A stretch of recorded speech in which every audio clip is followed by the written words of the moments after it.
The legend is simple. A visionary drags a film through the jungle and into history. But under the palm fronds, money bled, tempers snapped, and time kept winning. Helicopters thumped, rain erased plans. A heartbeat faltered on set. You won't see Apocalypse Now the same way again. Stay tuned. They hit the Philippines in 1976 with a war story and a wager.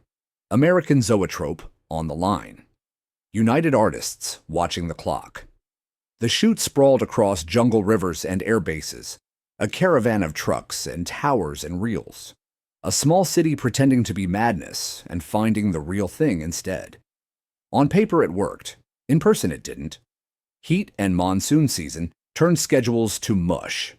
Helicopters came on loan, then vanished without notice. Extras learned drills between cloudbursts. The script bent to weather and to worry. What changed was the math. Every lost daylight hour multiplied into nights with no sleep and days with no margin. But then the ground itself revolted. Mud swallowed tracks. Generators coughed and went dark. A camera jam meant a lost dawn. Insurance men wanted pages. Accountants wanted proof. The film wanted blood. The director promised it a masterpiece and kept paying in time and favors and calm. One typhoon shredded the main set. Production halted for 2 months while $1.3 million in wreckage was rebuilt. From there, the silence did the talking. Investors stopped smiling. Crew morale thinned. A lead actor faltered and rumors began to float ahead of dailies. 1.5 million feet of footage stacked like a dare. The edit bay would inherit a storm that began as weather and became story. He held the line anyway. Cannes had a date. The jungle did not. He gambled that the work would justify the wreckage, that the chaos would read as art, not failure.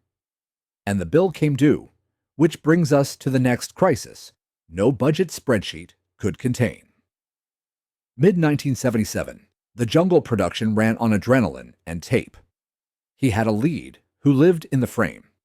Martin Sheen as Captain Willard, a quiet fuse in river fog. The camera leaned on his face like a compass because the movie's direction sat inside those eyes. But then the grind turned literal. Heat, rain, and night work bled together. Travel was slow. Roads washed out. Radios cut mid-sentence. Schedules slipped in inches that became miles. You can plan for lost light. You cannot plan for the body saying no. On a Sunday run, Sheen collapsed far from Manila's hospitals. Panic met protocol. A priest on set, producers on phones. Paramedics fought distance and weather while the jungle hummed like a power line. Here's the part people forget. Sets can be rebuilt, people cannot. Production stopped. Insurance lawyers counted pages. The director rewrote scenes to shoot around an absence, turning coverage into camouflage. Doubles handled silhouettes and river drifts. The story tightened by necessity, then frayed any time the stand-in had to speak. Production paused. Public statements described a heat-related episode. Weeks passed before the cameras truly rolled again. He did come back. Thinner, steadier, marked by the scare in ways only the lens could see. The performance sharpened. The nights grew heavier. Leadership shifted from push to protection. A unit built for daring switched to triage to finish what it started. They moved forward anyway. As films do when the money has a schedule. The calendar never forgot. The jungle never forgave.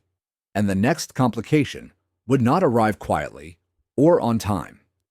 It would arrive like a legend with homework undone, and the next part waits at the river's mouth. Late in 1977, a new tide rolled up the river. Marlon Brando, the myth made flesh. Colonel Kurtz, at last. The crew held its breath. The schedule held its throat. He stepped into a hangar like a courtroom, and the film's gravity moved to him the way metal finds a magnet.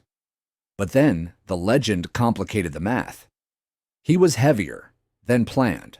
later than promised, and the script didn't suit him anymore.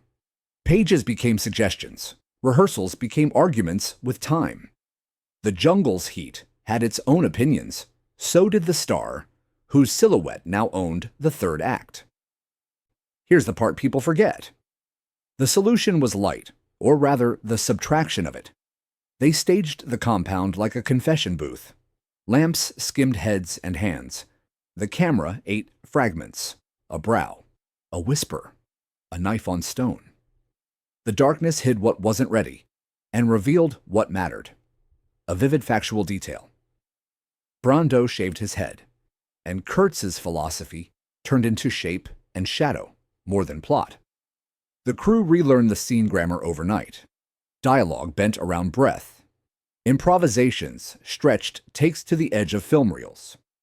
Dennis Hopper ricocheted. The young lieutenant sharpened by chaos while the old general redirected the war. Editing notes stacked like weather reports. In the end, the performance became negative space, threat by omission, weight by whisper. The director traded clarity for myth and found a colder truth. It cost days, it cost sanity, but it made the temple. And the bill came due again, because a masterpiece still had to leave the jungle and face a festival clock. Editing began like salvage and turned into siege. A vault of 1.5 million feet waited. A country made of images and mistakes. The rooms went dark, except for flatbeds and lamps. Coffee stacked like ammunition. The war film that swallowed a year would now demand another season, in small airless battles, shot against shot, river current against heartbeat, myth against continuity. The director lived between reels and debts, policing the border where coherence meets hypnosis. But then the math grew teeth. Vendors called, interest accrued, friends became lenders, lenders became alarms. Reports say the negative was insured, but the vision wasn't. Cuts ran long, then longer. Music arrived as an argument. Sound design became a second film. Helicopters looping like memory. Jungle hiss tuned to dread. Schedules slipped because the scenes breathed on their own and refused to shrink without losing soul. Here's the part people forget. Post-production bleeds in silence. You don't notice the hour you lose to a breath, the week you lose to a transition, the month you lose trying to make chaos feel inevitable. The team pushed through nights where confidence was a rumor. Rough cuts flinched, friends winced, then encouraged. A deadline, finally, drew a blade across indecision. A festival date circled in ink, darker than sleep. Cannes became the finish line that arrived before the race was over. He chose risk over polish. He boxed a version that still breathed, still changed. A live wire disguised as a movie. The crates crossed an ocean, while the edit list glared back from the table. Everyone packed suits and doubts. The jungle's humidity was gone. The pressure wasn't. Now the film had to prove the wreckage meant something. Cannes screened a work in progress. The film tied for the Palme d'Or. Applause fixed nothing, and fixed everything. The validation calmed investors and sharpened knives. Reviewers argued in print about endings that felt like nightmares and sermons. The box office would soon turn arguments into receipts. Back home, the work resumed with final mixes, fixes, trims, a marathon finish won in inches. And the bill came due again, because after festival glow comes the domestic verdict, and the next part is where the art meets the cash register. Stateside, late summer 1979. The river emptied into multiplex lobbies. Paramount posters promised thunder. The trailers promised vision. He arrived in a black suit and a borrowed calm, walking the thin carpet between myth and Monday. Projectionists learned new cues. Managers learned to explain an ending that lingered like smoke. But then the market did what the jungle couldn't. It measured him. Critics fenced over genius versus indulgence. Veterans wrote letters. Parents wrote to stations that looped, Ride of the Valkyries, like it was a victory lap. Exhibitors asked about runtimes. Accountants asked about overages. Everyone asked about the bill. The movie answered by refusing to be small. Here's the part people forget. Box office is a mood ring with a receipt. Word of mouth rolls like weather, and this story carried thunder. Audiences went twice, taking friends like witnesses. Theaters upgraded sound just to survive the rotor wash. The film became a ritual. Arrive late, lean forward, argue in the parking lot, dream in fragments. A vivid factual detail. U.S. release followed.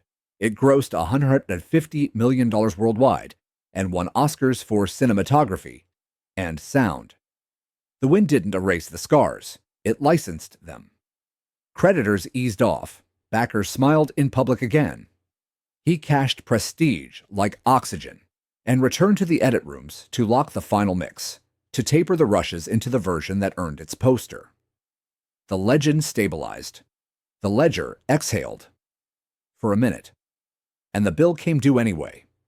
Success breeds temptation and freedom begs for a test. He wanted neon and music and absolute control. No jungle, no generals. Just a soundstage and a love story, wired to a dream. The next move would leave the river for a glass city of light, and the fall would be measured not in mud, but in money. Freedom became an address, a rebuilt zoetrope stage city lit in neon and promise. After the river, he wanted precision. Cameras on tracks like calligraphy, music as architecture, lovers framed in luminous glass. 1981 turned into 1982 as One from the Heart reached for old Hollywood romance through new wave tech. Control, at last, sat in the director's chair and never blinked. But then the dream outpaced the market. Budgets swelled, schedules drifted, distribution confidence thinned. The movie's fragile story, two lovers, one night, a city of feelings, asked audiences to swoon on cue, while critics argued over whether the heart could be engineered. Exhibitors, wary after rumors of overages, booked cautiously. On paper, it still dazzled. In person, it didn't. Here's the part people forget. The experiment wasn't only aesthetic, it was financial plumbing under studio floors. Short-term notes stacked on long-term hopes. Vendors waited. Publicists sold electronic cinema, while accountants hunted oxygen. The film's miniatures and colored fog looked like champagne.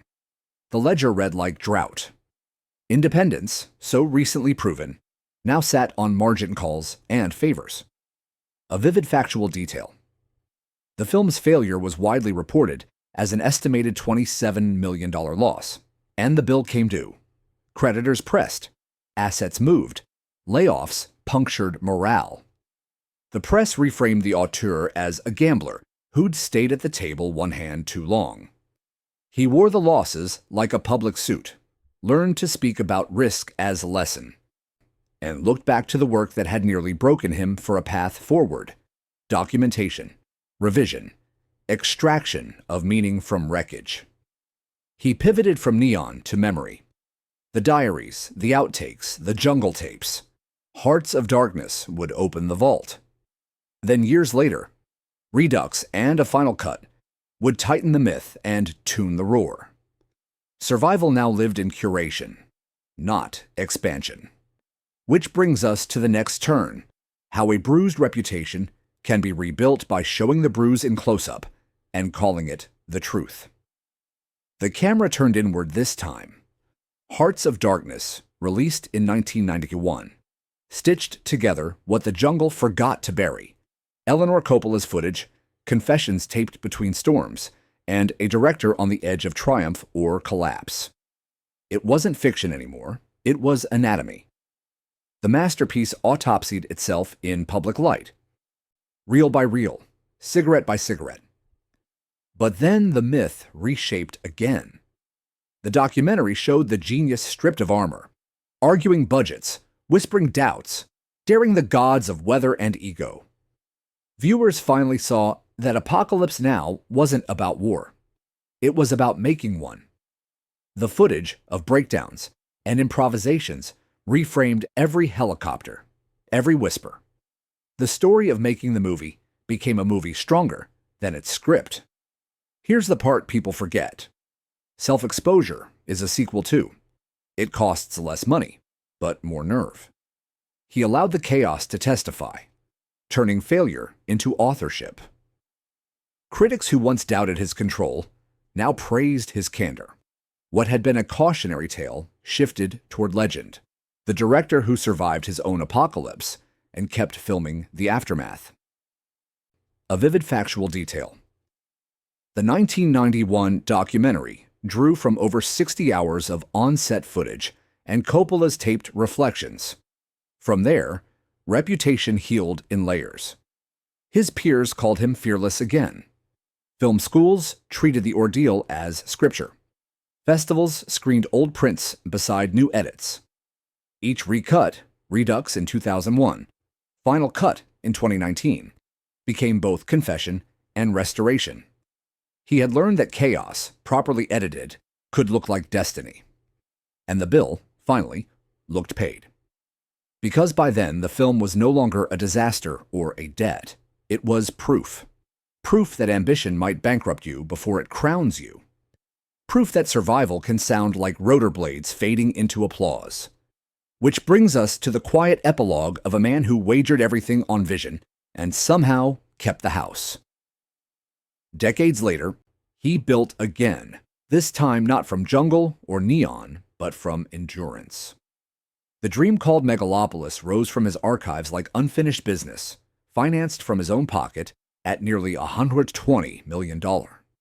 No studio guardrails, no oversight but his own. He was 85 and betting on cinema one last time. On paper, it sounded impossible. A utopian city, a fractured society, a filmmaker chasing philosophy through spectacle. But then again, so did the last miracle he made under palm trees. Old allies visited the new set. Young actors called him Maestro. The press wrote of legacy and stubbornness in equal measure. Here's the part people forget.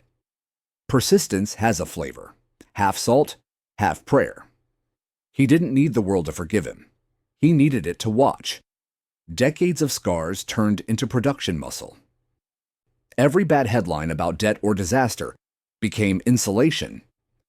Failure, once mortal, had become muscle memory. A vivid factual detail. Megalopolis was self-financed and completed in 2024 after 4 decades of development. When the final cut screened, applause lasted longer than scenes. Reviews called it uneven, magnificent, unrepeatable, sometimes in the same paragraph. But even the skeptics agreed on one point. He had outlasted everyone. From Dementia 13 to Apocalypse Now to Megalopolis, the arc wasn't about chaos anymore. It was about staying in the fight. And the bill? Paid in time. Paid in years. Paid in stubborn brilliance. The jungle quieted, the reels rested, and his name, once synonymous with excess, became shorthand for endurance. Which brings us to the final part. A legacy measured not by calm, but by how much fire a man can walk through and still call it art. From legend to ledger to legacy, his story loops the same circuit. Risk, rupture, rebuild. Rivals were weather, money, and time. The betrayals were budgets and bodies. The closure was a cut that finally breathed. In Hollywood, saints write sermons, survivors edit them. Which turn hit you hardest? The typhoon, the heart scare, the Brando pivot, or the can gamble? Like, subscribe, and tell me who we should dissect next.